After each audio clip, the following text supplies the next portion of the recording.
بزدل نکلا، شدید علیل ہو گئے۔ وہ جو آیت میں نے پڑھی ہے نا، آپ کی اہلیہ کہتی ہیں کہ آخری وقت آپ کی زبان پر وہ آیت جاری ہوئی، تلک الدار الآخرۃ نجعلھا للذین لا یریدون علوا فی الارض ولا فسادا والعاقبۃ للمتقین۔ فرمایا یہ آخرت کا گھر ہے، ان لوگوں کو ملے گا جو نہ زمین میں تکبر کرتے ہیں نہ فساد چاہتے ہیں۔ یہ آیت پڑھی اور روح پرواز کر گئی۔ مرنے سے پہلے، وصال سے پہلے 10 دینار یا 20 دینار دے کے اپنے بیٹے کو بھیجا، فرمایا گاؤں میں جاؤ اور میرے لیے زمین خریدو قبر کے لیے، اور اگر گاؤں والے خوشی سے دے دیں تو خریدنا، اور اگر انہیں دقت ہو تو انہیں تنگ نہ کرنا۔ 10 دینار کی زمین خریدنے کے لیے جب بیٹا جانے لگا تو اس نے کہا حضور کچھ لوگوں کی خواہش ہے کہ آپ کا جسد خاکی مدینے لے جایا جائے، اور نبی پاک علیہ السلام کے پہلو میں آپ کو دفن کیا جائے۔ آپ فرمانے لگے پتر میں اس قابل نہیں ہوں کہ حضور کے ساتھ دفن کیا جائے، نہ میں اس قابل نہیں ہوں۔ اس طرح کرنا، میرے پاس حضور کے کچھ ناخن اور بال ہیں، جب میرا انتقال ہو جائے تو میری قبر میں رکھ دینا۔ اور پھر حضرت عمر بن عبدالعزیز نے فرمایا مجھے نہ سستا کفن دینا 2 دینار کا، اس سے زیادہ کفن نہ دینا، 2 دینار کا کفن۔ حضور آپ کا مال ہے کچھ پڑا ہوا تو اس میں سے اچھا کپڑا خریدا جا سکتا ہے۔ فرمایا نہ بھائی 2 دینار کا کفن خریدنا۔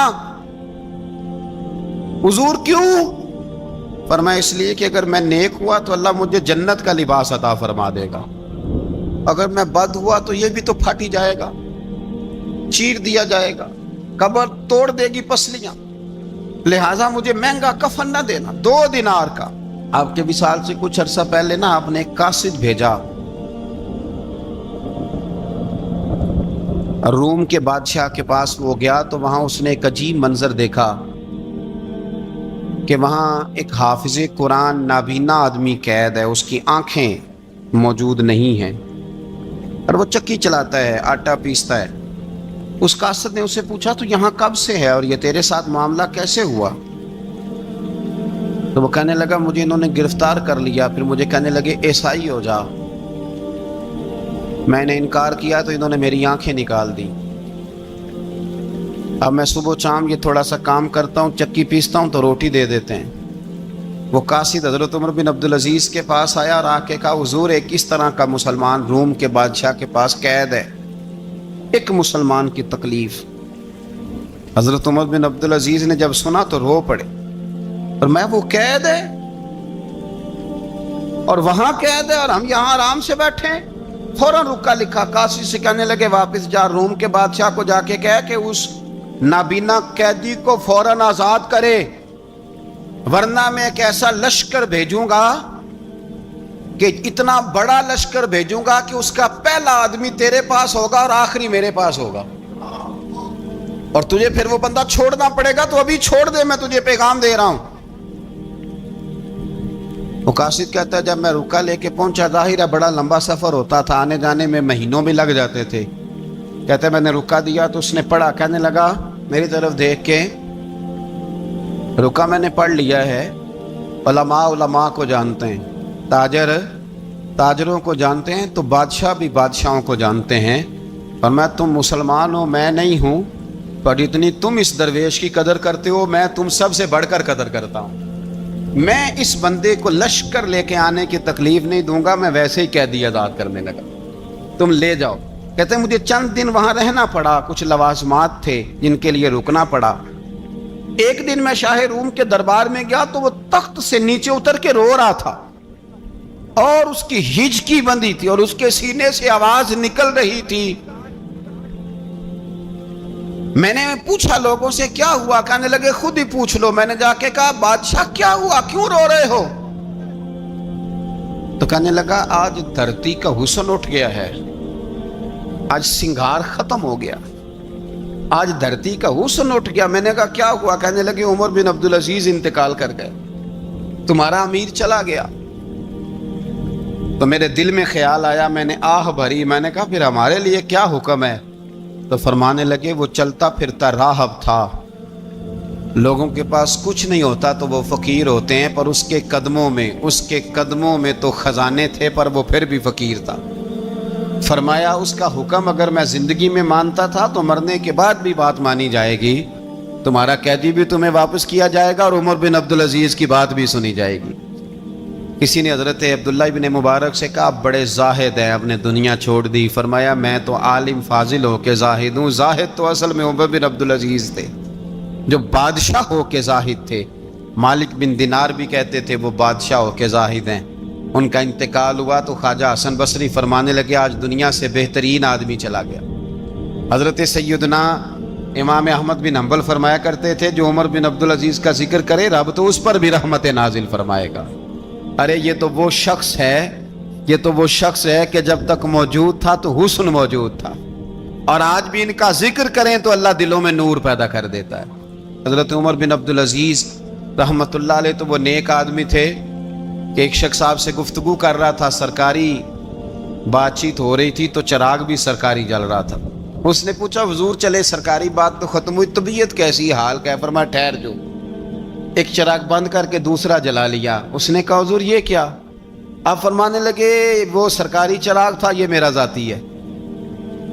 جس شخص نے اتنی باریک بینی کے ساتھ تقوی اختیار کیا ہو، نبی پاک سے اتنی محبت کی ہو، دعا کرتے ہیں اللہ ان پہ کروڑوں رحمتیں فرمائے، اللہ ان پہ بے حساب برکتوں کا نزول فرمائے۔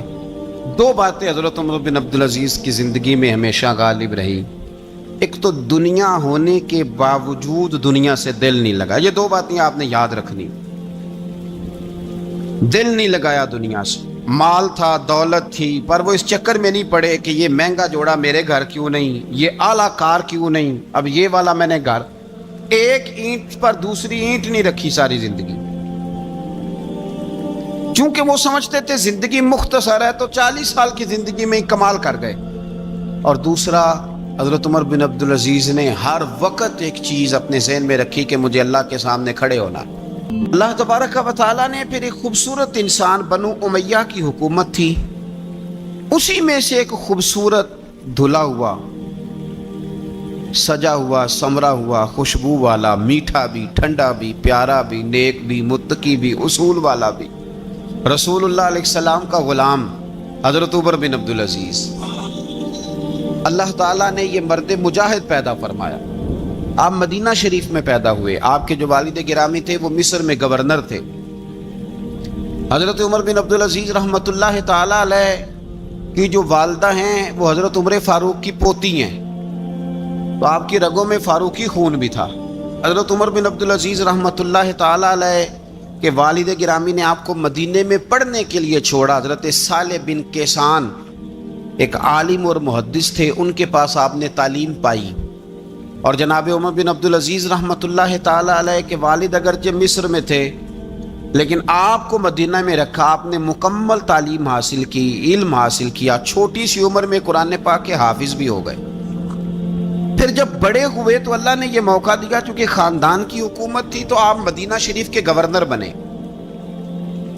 اور مدینہ منورہ کے ساتھ ساتھ آپ کو طائف کی حکومت بھی ملی، مکہ مکرمہ کی حکومت بھی ملی۔ پھر بعض جگہ پہ تو یہ ہے کہ آپ نے خود کسی وجہ سے استعفیٰ دیا، اور بعض جگہ یہ ہے کہ سازش کر کے آپ کو معزول کیا گیا۔ لیکن حضرت عمر بن عبدالعزیز نیک بڑے تھے، پرہیزگار بڑے تھے، پر خوش لباس بھی بڑے تھے۔ خادم کو جب بھیجتے تھے نا بازار تو کہتے تھے جو سب سے مہنگا جوڑا ہو وہ خرید کے لانا،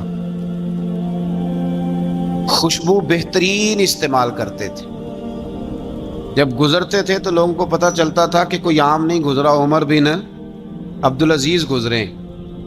جب تک گورنر رہے، جب تک خاندان میں رہے، ماحول اور رہا۔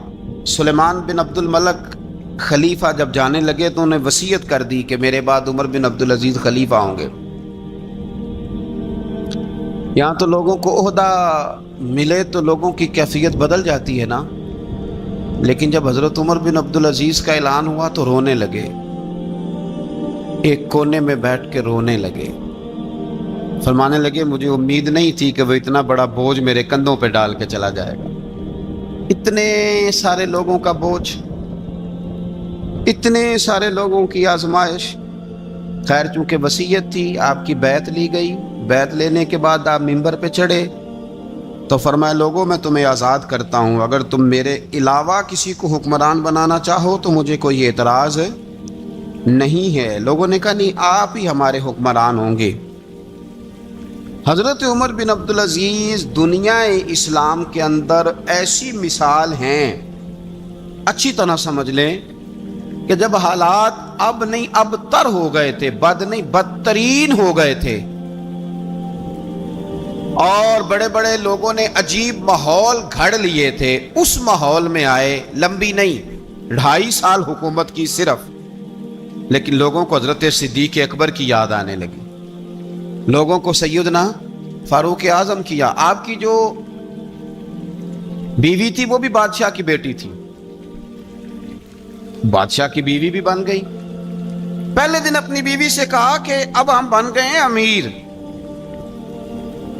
اب ہمارے ذمے بہت ساری ذمہ داریاں ہیں، اب حالات اس طرح کے نہیں ہوں گے جس طرح کے پہلے ہوا کرتے تھے، اب تمہیں میرا ساتھ دینا ہے، اپنا سارا زیور دو، میں بیت المال میں جمع کرانا چاہتا ہوں. یہ بڑا مشکل کام ہوتا ہے کسی خاتون کے لیے. سارا مال وہاں جمع کرا دیا. پہلے دن ہی سارے کپڑے سپڑے حضرت عمر نے اپنے خیرات کر دیے، سادہ لباس پہن لیا، اور بڑی تھوڑی غذا گھر میں آتی تھی، بیت المال سے تھوڑا سا وظیفہ، جائیدادیں ساری دے دی اللہ کے راستے میں، غریبوں میں بانٹ دی. ایک دن گھر میں تشریف لائے تو بچیوں نے منہ پہ ہاتھ رکھ لیا. حضرت عمر بن عبدالعزیز بات کرتے ہیں تو بیٹیاں منہ چھپا لیتی ہیں. پتر کیا بات ہے بیٹے، میرے منہ سے بدبو آ رہی ہے، منہ چھپاتی ہو؟ تو بچیاں خاموش ہوئی. جب دوبارہ پوچھا تو کہنے لگے ابا جی جو آپ خرچہ دیتے ہیں نا اس میں 2 وقت روٹی نہیں پک سکتی.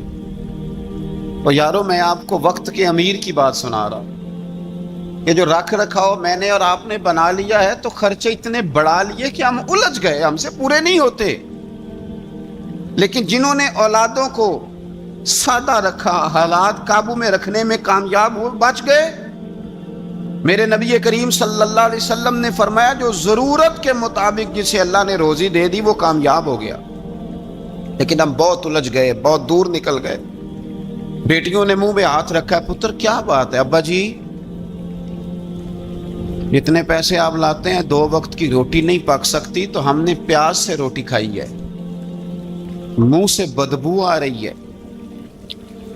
تو اس لیے آپ کے سامنے منہ نہیں کھولا کہ آپ کو کراہت ہوگی. تو حضرت عمر بن عبدالعزیز آنکھوں میں آنسو تو آئے پر کہنے لگے یا اللہ تیرا شکر ہے کہ جس جگہ میں اپنی اولاد کو کھڑا کرنا چاہتا تھا میری اولاد وہاں کھڑی ہو گئی ہے. یہ پیاز سے روٹی کھا کے بھی شکر ادا کرتی، پیاز سے روٹی کھا کے بھی. آپ یقین کریں میرے ابا جی میری والدہ سے کہتے تھے کہ بڑولے میں گندم میں نے ڈلوا دی ہے، یہ میری ذمہ داری تھی، اب اچار کا ایک مرتبان بنا لے تو انشاءاللہ گرمیاں مسئلہ کوئی نہیں. میں نے دیکھا ہے انہیں پیاز سے روٹی کھاتے، میں نے دیکھا ہے وہ ایک پیاز سے روٹی کھاتے اور پیاز روٹی کے اوپر رکھ لیتے، اور آخر میں ان کا چہرہ جب ہم لوگ دیکھتے تو وہ کہتے اللہ تیرا کتنا شکر ہے، سوال نہیں کرنا پڑا، گندم بھی اپنی تھی، پیاز بھی اپنا تھا، گھر میں نے بچوں کے بیچ بیٹھ کے روٹی کھا لی. اور یوں لگتا تھا کہ وجود بھی ان کا سارا شکریہ ادا کرتا ہے صرف زبان میں.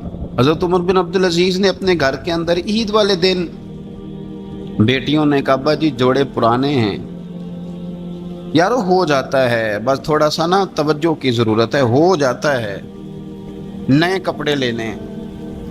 اب ایک گھر میں شادی ہوتی ہے تو اس گھر سے تعلق رکھنے والے ہر گھر میں شادی سمجھنے شروع ہو گئی. لاکھوں روپے کا مال صرف کپڑوں پہ، جوتوں پہ اور ان کے لوازمات پہ لگتا ہے. غربت کیسے ختم ہوگی؟ حالات کیسے ٹھیک ہوں گے؟ پردیس میں جانے والے واپس کیسے آئیں گے؟ کس طرح یہ ماحول ٹھیک ہوگا جب اخراجات اتنے بڑھا لیے جائیں؟ حضرت عمر بن عبدالعزیز رحمۃ اللہ علیہ کی بیٹیوں نے کہا عید پہ کپڑے لینے، ضد کی تو جناب عمر نے اپنے وزیر خزانہ کو خط لکھا، فرمایا 1 مہینے کی تنخواہ مجھے ایڈوانس دے دو، بیٹیوں کے کپڑے لینے ہیں. تو جب بادشاہ عمر بن عبدالعزیز جیسا ہو تو پھر وزیر بھی نیک ہی ہوتے ہیں. وزیر بھی نیک. تو وزیر کہنے لگا حضور کچھ باتیں آپ سے سیکھی ہیں، اگر اجازت دیں تو کر لوں. کہا جناب کرو. کہنے لگے آپ 1 مہینے کی تنخواہ ایڈوانس مانگ رہے ہیں، آپ 1 مہینے تک زندہ رہیں گے؟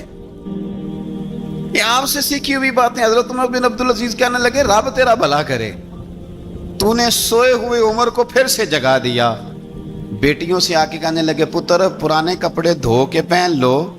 اگر کپڑے دھو کے پہن لوگی اور پہن کے رب کی بارگاہ میں کھڑے ہوگی تو رب تو پہلے ہی بڑا قبول فرمانے والا ہے، اللہ تو پہلے ہی بڑا قبول کرنے والا ہے. تو صاحب یاد رکھیں، حضرت عمر بن عبدالعزیز نے اپنے گھر کے اندر یہ ماحول پیدا کیا، اپنے گھر کے اندر یہ کیفیات آپ نے بنائیں، بنا کر کے سجائیں. میرے عزیز یاد رکھیں، کچھ چیزیں ایسی ہوتی ہیں جن پر انسان اگر توجہ کر لے تو آسانی سے معاملات ٹھیک ہو جاتے ہیں. حضرت عمر بن عبدالعزیز نے خود بھی سادگی اختیار کی، آپ کے بچوں نے بھی سادگی. ہوتا یہ ہے کہ جس طرح کا حکمران ہوتا ہے نا، رعایا پر اس کے اثرات ہوتے ہیں. یہ ایک اصولی بات ہے، جس طرح کا حکمران ہو رعایا پر اس کا اس طرح کا. ولید بن عبد الملک جب حکمران تھا نا تو اسے عمارتیں بنانے کا بڑا شوق تھا، بڑی بڑی بلڈنگیں کھڑی کرنا، بڑے بڑے محلات بنانا. تو اس زمانے میں ہر آدمی بلڈنگ کی بات کرتا تھا، ہر آدمی جو ہوتا تھا وہ کسی نہ کسی نئے مٹیریل کی بات کرتا تھا، نئے نقشے کی بات کرتا تھا. جب سلیمان بن عبد الملک حکمران بنا تو سلیمان بن عبد الملک جو تھا اس کو شوق تھا شادیاں کرنے کا. یہ بھی شوق ہوتا ہے بادشاہوں. اس زمانے میں لوگ شادی کی بات کرتے تھے، نکاح کی بات کرتے تھے، بیاہ کی بات کرتے تھے. تو پورے ماحول کے اندر ایک چیز پیدا ہو گئی تھی. لیکن جب حضرت عمر بن عبدالعزیز کا زمانہ آیا تو وہ راتوں کو عبادت کرتے تھے، وہ وظائف پڑھتے تھے، وہ قرآن پاک کی تلاوت کرتے تھے، وہ اللہ کا ذکر کرتے تھے. تو پھر ایک ماحول بن گیا جو ذکر الہی کا ماحول تھا، پھر ایک ماحول بن گیا جو تقوی کا ماحول تھا، پھر ایک ماحول مارد وجود میں آیا جو پرہیزگاری کا ماحول تھا. عام عوام بھی اللہ کے ذکر کی باتیں کرنے لگی، عام ماحول بھی اس طرح. حضرت عمر بن عبدالعزیز نے سب سے پہلا یہ کام کیا کہ بادشاہی پروٹوکول ختم کرائے. ختم ہو گئے پروٹوکول. آپ نے فرمایا کوئی شاہی خاندان کا بندہ ہے تو کسی کا کوئی پروٹوکول نہیں ہے، میرا بھی کوئی پروٹوکول نہیں ہے. بلکہ آپ نے فرمایا کسی خطیب کو، کسی امام کو اجازت نہیں کہ میرا نام لے کے میرے لیے دعا کرے. سب مسلمانوں کے لیے دعا کرنا. فرمانے لگے الحمدللہ میں مسلمان ہوں، جب تم مسلمانوں کا نام لے کے دعا کرو گے تو میں بھی اندر ہی آ جاؤں گا. اضافی طور پر نام لے کے دعا کرنے سے بھی روک دیا. حضرت عمر فاروق رضی اللہ تعالیٰ عنہ خادم سے کہنے لگے بوڑھی سے پوچھو. تو پوچھا اماں السلام علیکم. وعلیکم السلام. اماں کیا بات ہے؟ تو اماں کہنے لگی جاؤ دوڑو، تمہیں کیوں بتاؤں، دیہات کی سیدھی سادی بی بی، جاؤ بھاگ جاؤ. کہا نہیں اماں مہربانی کرو اندر تو آنے دو. بڑی منت کے بعد اماں مانی. عمر فاروق عام آدمی نہیں جس سے دنیا کامتی ہے. حضرت عمر اندر گئے. اماں کیوں پریشان ہو؟ تو اماں کہنے لگی تمہیں کیوں بتاؤں، میرا اپنا دکھ ہے. چل اماں بتا دے، تیری مہربانی. تو اماں کہنے لگی میں ایک بیوہ ہوں، بے اولاد ہوں، کوئی میرا سہارا نہیں. مجھے عمر فاروق سے بڑی شکایت ہے. میرے اوپر 25 دینار کا قرضہ چڑھ گیا ہے اور 3 دن ہو گئے میں نے روٹی نہیں کھائی، اور عمر نے میری خبر نہیں لی. حضرت عمر کو پتہ چل گیا اللہ وارث ہے، اس کا کوئی 2 4 10 ہزار ووٹ کوئی نہیں. ایک کو میکے سے 6 مربے نہیں لے کے آئی، ایک اکیلی تنے تنہا. اور بھائی جب اللہ کا خوف ہوتا ہے تو پھر انسان ان غریبوں کو بھی مناتا ہے. پھر ریڑھی والے کی بھی اہمیت بڑھ جاتی ہے، پھر رکشے والے کی قدر بھی بڑھ جاتی ہے. حضرت عمر فاروق رضی اللہ تعالیٰ عنہ کہنے لگے اماں عمر سے شکوہ ہے؟ کہاں؟ جناب عمر کہتے ہیں میں نے ایک جملہ کہا تو اماں نے تو مجھے لاجواب کر دیا. میں نے کہا اماں عمر کو کیا پتا کہ تو بھوکی ہے اور مقروض ہے، اسے کیا خبر؟ تو اماں کہنے لگی کیا کہا تم نے؟ عمر کو خبر نہیں، اسے پتا نہیں؟ تو عمر سے کہو نا چھوڑ دے حکومت، اس کے حوالے کرے جو خبر رکھ سکتا ہے. کیوں بیٹھا ہے پھر؟ ہمارے حکمران کہتے ہیں ابھی میں صدمے میں ہوں، نکلوں گا تو بات کروں گا، نہ ادھر ادھر کی تو بات کر. یہ بتا کہ قافلہ کیوں لٹا؟ مجھے رہزنوں سے غرض نہیں، تیری رہبری کا سوال ہے. ہاں تجھے جواب دینا پڑے گا. حضرت سیدنا عمر فاروق رضی اللہ تعالیٰ عنہ سے اماں کہنے لگی نہیں خبر رکھ سکتا تو حکومت کیوں کرتا ہے, چھوڑتا کیوں نہیں؟ تو حضرت عمر کہتے ہیں میں کانپنے لگا, دوڑے گئے جناب عمر. میں نے کہا اس اماں کا 6000 ووٹ نہیں کہ اس کی قدر کی جائے. یہ اماں کوئی بہت آکسفورڈ یونیورسٹی کی ڈگری ہولڈر نہیں کہ اس کی بات مانی جائے, کہ لاوارث اور بیوہ بی بی. عمر دوڑے گئے, گھر سے اناج کا تھیلا کندھے پہ رکھا, 25 دینار بھی لیے, پکا پکایا کھانا بھی لیا. خادم کہنے لگا حضور مجھے دے دے میں اٹھا لیتا ہوں. تو حضرت عمر فرمانے لگے چل وعدہ کر قیامت کے دن بھی میرا بوجھ اٹھائے گا. کہنے لگا جی نہیں وہاں نہیں اٹھا سکتا. فرمایا پھر آج بھی نہ اٹھا, مجھے ہی اٹھانے دے, یہ میرا بوجھ ہے تو مجھے ہی. اماں کے سامنے 25 دینار بھی رکھے. پھر اماں کو حضرت فاروق اعظم نے 2 مہینے کا راشن بھی دیا, پھر پکا پکایا کھانا بھی دیا. معمولی آدمی کی بات نہیں کر رہا, 24 لاکھ مربع میل کا حکمران. حضرت عمر مدینے میں بیٹھ کے کبھی للکار دیں تو کیسر و کسرا کی ٹانگیں کانپیں. جناب عمر فاروق رضی اللہ کھانا کھلا کے, اماں چارپائی پہ تھی تو عمر نیچے بیٹھ گئے. کہنے لگے اماں چل عمر کو معاف کر دے, چل چل جانے دے, کوئی عرض نہیں, بیچارے کو پتہ نہیں چلا. تو اماں کہنے لگی تو نے پھر عمر کا ذکر چھیڑ دیا. بیٹے میرے گھاؤ بڑے گہرے ہیں, میرے زخم بڑے سخت ہیں, کلیجہ پھٹے تو تجھے دکھاؤں کتنی تکلیف میں ہوں. میں تو پکا ہوا پھال ہوں, کسی وقت بھی دنیا سے چلی جاؤں گی. میں نے عمر کو معاف نہیں کرنا. جب میں قبر میں جاؤں گی نا, نبی کریم علیہ السلام آئیں گے تو میں عمر کی شکایت کروں گی. میں کہوں گی حضور اس سے پوچھئے یا رسول اللہ بیوہ اور بوڑھی کا خیال ہی نہیں کیا. تو آپ کے غلام کہتے ہیں میں نے عمر کو کبھی اتنا روتے نہیں دیکھا جتنا آج روئے. کہنے لگے اماں عمر کو میں جانتا ہوں وہ کمزور ہے, یہ شکایت نہ لگانا, وہ کمزور ہے, مقابلہ نہیں کر سکے گا, یہ شکایت نہ لگانا, چل معاف کر دے. تو اماں کہنے لگی اچھا تو مجھے کچھ اچھا لگتا ہے, جا تیری خاطر عمر کو معاف کیا, تو پیارا لگا ہے, جا معاف کیا, تیری خاطر معاف کیا, تیری خاطر عمر کو معاف کیا. حضرت عمر فاروق کہنے لگے مجھے لکھ کے دو. کون اتنے جتن کرتا ہے, کون؟ کسی سے کہنا جا اپنی اماں کو منا لے, تو کہتے ہیں نہیں میری غلطی کوئی نہیں تو مناؤں کس بات پہ, ہمیں تو 20 دلیلیں آتی ہیں. جا ابا کے پیر پکڑ لے. پتہ ہے نبی پاک علیہ السلام نے فرمایا جس کا باپ راضی ہوگا اسی کا اللہ راضی ہوگا, اور جس کا باپ ناراض ہوگا وہ سارا دن وظیفے پڑھے, اس کا اللہ راضی. یہ ابو داؤد شریف کی حدیث ہے. نا جی بڑی مہربانی, پیسے نہ لائیے گا آپ. اب بات سنیں, وہ بھی میں سمیٹنے کی طرف آ رہا ہوں, ختم کر رہا ہوں, آپ میری بات پہ توجہ رکھیں. عزیز بھائی, نبی کریم صلی اللہ تعالی علیہ وسلم نے جو اپنے غلاموں کی تربیت کی, تو حضرت عمر فاروق کہنے لگے لکھ کے دو, لکھ دو. تو اماں کہنے لگی آپ لکھیں میں سائن کر دیتی ہوں, آپ لکھ دیں میں سائن کرتی ہوں. حضرت عمر نے لکھا فلاں بنت فلاں کو عمر سے شکایت تھی, پھر انہوں نے عمر کو معاف کر دیا. اماں سائن کرنے ہی لگی تھی کہ مولا علی شیر خدا آ گئے, حضرت عبداللہ ابن مسعود آ گئے. اوہو عمر یہاں بیٹھے ہوئے ہو, میں سارے مدینے میں تلاش کر رہا تھا, یہاں بیٹھے ہو, وہ کچھ لوگ ملنے آئے, نکلو. اماں نے سنا کہ یہ عمر تھے تو اماں اٹھ کے کھڑی ہو گئی.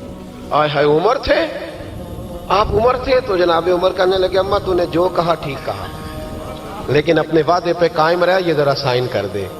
اماں نے سائن کیے. تو حضرت عمر فاروق فرمانے لگے علی آ گئے ہو تو بطور گواہ تم بھی دستخط کر دو. عبداللہ ابن مسعود تم بھی بطور گواہ جب سائن ہوئے تو جناب عمر نے رکا لپیٹا اور مولا علی شیر خدا سے فرمانے لگے علی یہ رکھ لو, مجھے لگتا ہے میں تم سے پہلے دنیا سے جاؤں گا, اور جب میں پردہ کر جاؤں نا تو یہ رکا میرے کفن میں رکھ دینا. اگر حضور علیہ السلام نے پوچھا نا میری امت کے ساتھ کیا سلوک کر کے آئے ہو, تو رکا نکال کے کہوں گا یا رسول اللہ ایک بوڑھی ناراض تھی, میں اسے بھی راضی کر کے آیا. حضور یہ میں راضی. بھائی جب تک ہم اللہ سے نہیں ڈرتے معاشرہ اصلاح پذیر نہیں ہو سکتا. حضرت عمر فاروق رضی اللہ تعالیٰ عنہ نا باہر والوں کا بھی بڑا سخت حساب کرتے تھے. بڑا ایک گورنر صاحب نے لباس بڑا شاندار پہننا شروع کر دیا تھا, تو حضرت عمر نے اتروا کے نا تو انہیں ٹاٹ کا لباس پہنا کے تو اونٹ چرانے کی ڈیوٹی دے دی تھی. اتنا سخت احتساب کرتے. کسائی کی دکان پر بھی 1-2 گھنٹے کھڑے ہوتے تھے. جو آدمی مسلسل 2 دن گوشت خریدتا تھا نا, فرماتے تھے اس کا ٹیکس بڑھا دو, لوگوں کو دال نہیں مل رہی اور یہ روز گوشت کھاتا ہے. حضرت فاروق اعظم اس کو جزیہ کہا جاتا تھا, یا کچھ اور معاملات ہوتے تھے بڑھا دیتے تھے. مسلسل جو 2 دن آدمی گوشت کھاتا تھا، فرماتے تھے مدینے میں غربت ہے، اگر یہ والا نظام تم کرو گے تو غریب لوگ کس کی طرف دیکھیں گے. لیکن اس سے زیادہ بڑھ کر جو ان کی زندگی کا معیار اور سٹیٹس تھا وہ یہ تھا کہ اپنے گھر کا خاص خیال رکھتے، خاص توجہ کرتے. ملک شام سے اور ایران سے کچھ لوگ آپ کی خدمت میں آئے تو وہاں سے کچھ کنیزیں بھی آئیں، ان کے بادشاہ پیغام لے کے. شاہ ایران کی کنیز کو ملکہ نے کہا کہ نا حضرت عمر کی زوجہ کو دیکھ کے آنا ذرا کس طرح کی ہے. ہمارے ملک میں کیا کہتے ہیں؟ خاتون اول. جی خاتون، باقی سارے دووں میں خاتون اول. ذرا خاتون اول کو دیکھ کے آنا. تو وہ جب آئی نا گھر میں ملنے تو کہا کہ مجھے میری ملکہ نے کہا تھا کہ عمر کی زوجہ سے، اہلیہ سے ملاقات کر کے آنا. تو حضرت عمر کی اہلیہ نے نا ایک جوڑا کپڑوں کا دے دیا ملکہ کے لیے اور ایک خوشبو کی شیشی دے دی.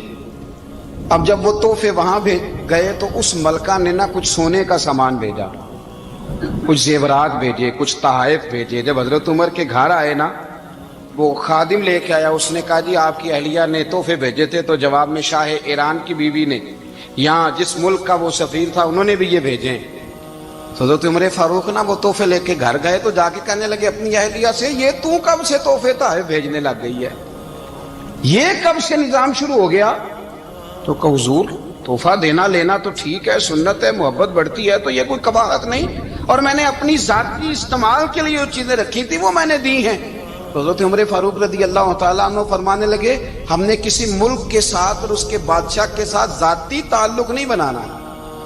تعلق جو بھی بنے گا رسول اللہ کے دین کی برکت سے بنے گا. ذاتی رشتے نہیں ہم نے قائم کرنے. ذاتی آپ کے ملک کی جو ایئر لائن جس کا ہر سال خسارے کا ڈنڈورا پیٹا جاتا ہے نا، وہ ہمارے بادشاہ صاحب اور صدر صاحب اگر غیر ملکیوں کو گھوڑا کبھی بھیجنا ہو نا، گھوڑا، تو پورا ایک جہاز گھوڑا لے کے تحفے میں جاتا ہے. پورا جہاز غریب قوم کا یہ سرمایہ. اور قوم بڑی بادشاہ ہے، لائنوں میں لا کے ووٹ دیتی ہے. 2 کام ہمیشہ لائن میں لا کے کرنے ہیں، ایک بل لائن میں لا کے جمع کرانا ہے اور ایک ووٹ لائن میں لا کے، تاکہ پھر پورے 5 سال لائن میں ہی لگے رہیں. مرضی سے آپ ووٹ دینا، پر جو بات درست ہے اس کو سنو. اور وَلِمَنْ خَافَ مَقَامَ رَبِّهِ جَنَّتَانِ، جو رب کے سامنے کھڑے ہونے سے ڈرتا ہے رب اسے 2 جنتیں عطا کرتا ہے. تو لہٰذا یہ 2 باتیں ہمیشہ ذہن میں رکھیں. یہ اتنا بناؤ سنگار، ہر وقت اپنے آپ کو سجانا، گھر سنوانا، گاڑی، یہ وہ، اتنا اس چکر میں نہ پڑیں. اور دوسرا ایک ذہن بنائیں کہ دنیا سے ہم لوگوں کو جانا ہے. آخر دعوانا ان الحمدللہ رب العالمین. اللہم صل علی سیدنا و مولانا محمد. اللہم صل علی سیدنا و مولانا محمد. اللہ کے شیر ہے در کرار پر درود. اللہ کے شیر ہے در کرار پر درود.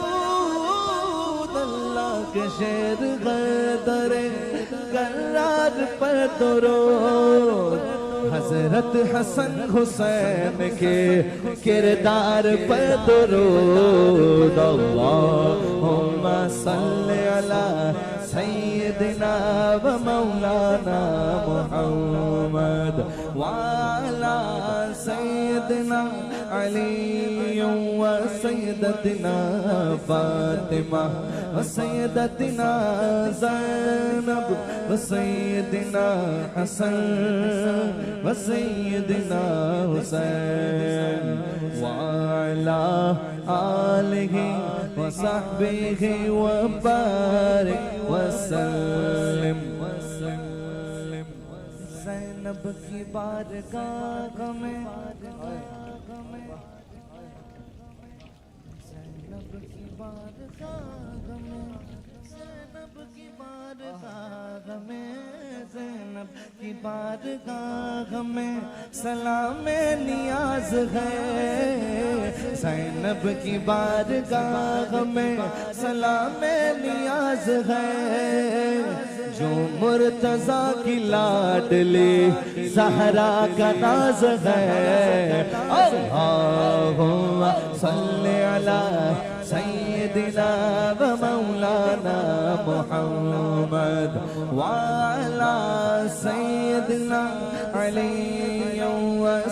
سیدتنا فاطمہ و سیدتنا زینب و سیدنا حسن و سیدنا حسین.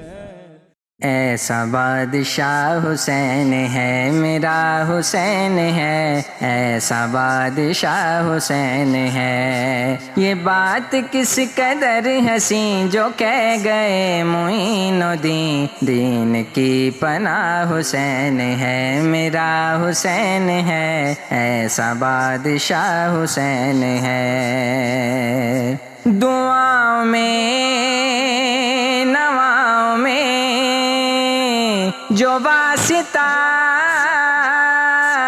اسے بنائے گا، بہشت کی جو راہ کا ہے راستہ اسے بنائے گا. نہ راستے میں موڑ ہے، نہ راستے میں موڑ ہے، نہ واسطے میں موڑ ہے. ایسی سیدھی راہ حسین ہے میرا حسین ہے، ایسا بادشاہ حسین ہے. سنو سنو یہ دین تو حسین کا ہی میدان ہے. جہاں جہاں یہ دین ہے وہاں حسین حکمران ہے.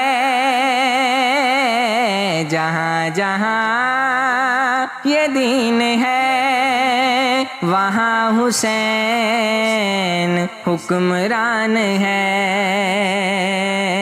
پاک سرزمین کا اس کے ہر مکین کا اب تو سربراہ حسین ہے میرا حسین ہے، ایسا بادشاہ حسین ہے میرا حسین ہے، ایسا بادشاہ حسین ہے.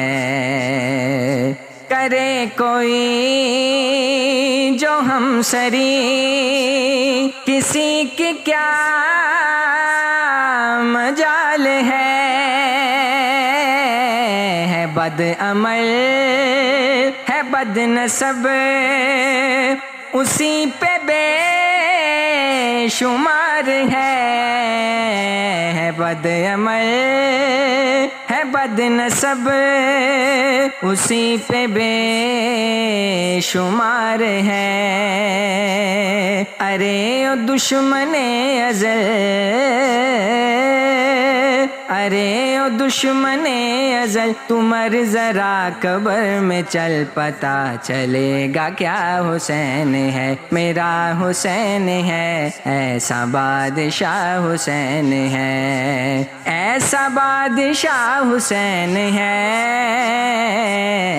دین کی پناہ حسین ہے میرا حسین ہے، ایسا بادشاہ حسین ہے. یہ بات کس قدر حسین جو کہہ گئے معین الدین، دین کی پناہ حسین ہے میرا حسین ہے، ایسا بادشاہ حسین ہے میرا حسین ہے، ایسا بادشاہ حسین ہے.